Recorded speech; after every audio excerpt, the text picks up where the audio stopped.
The Wizard is a 2004 novel by Wolfe, and it is the second and final part to The Wizard Knight, which is essentially one book, but is originally published as two books, so these days you'll get them together. The first one being The Knight, of course, which I have previously reviewed. That was actually my buddy read for October, and The Wizard was the buddy read for November, though I didn't finish it until December. And that actually has no bearing on the book. I started the book on Thanksgiving, so very late into the month. This story starts with Toog's account of events after Abel's absence at the end of the first book, where everyone thinks he's dead.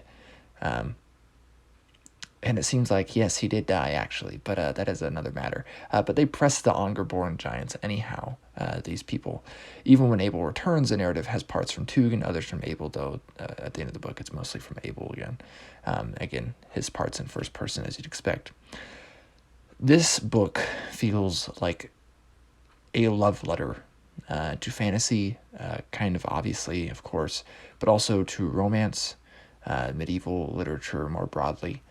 You can see the Catholic doctrine if you know it, and it's definitely there in the cosmology. The cosmology is very interesting. It doesn't come off as overly Catholic, though, so don't worry about that. But it definitely does have the sense of kind of a Christian God going on, but medieval romances did too, I guess.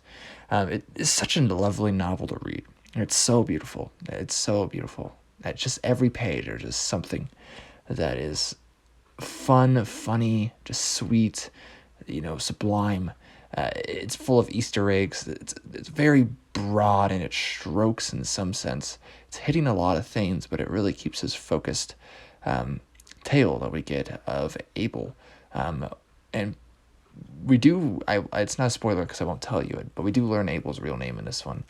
At the very end, it's like the last words, literally, of the book. And I am a little confused. It's interesting that this is an epistolary novel, right? This is an insanely long letter, but I guessed right on this guy's name.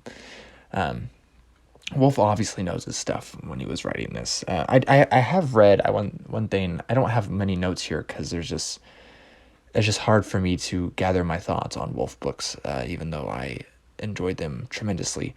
I remember reading one review who kind of reviewed this negatively, and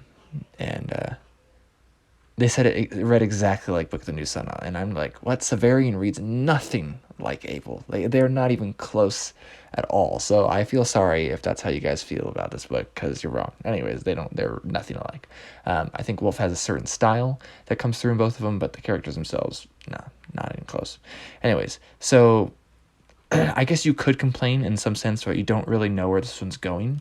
I do feel like you do have a sense that it is going to resolve a lot of the things that it tells you, that Abel tells you kind of throughout and randomly that he's going to resolve or what's going to happen. But a lot is managed and a lot happens. And the order it's going to happen in and how that's going to play out is very much not clear at times. And where exactly this even hits in this like destruction part, I don't know. It ends in such a weird, interesting way. Again, it was all fine for me. For others, likely won't enjoy that. And also, some characters have dialogue written out in dialect, and particularly Uns is very difficult to read. I will admit that, and to understand. But overall, just such a lovely experience. Such a lovely experience. It's really hard to say it's better than something like Book of the New Sun or the Solar Cycle in general, or as a whole. Everything I read by Wolfe, though, just blows me away. Everything. This is the guy I want to be like. This is the guy I want to write like. Anyways, I very much enjoy this. You'll probably hear this mentioned in my top 10s for 2024, but we'll see. Liam from Liam's Lyceum. I'll catch you next time.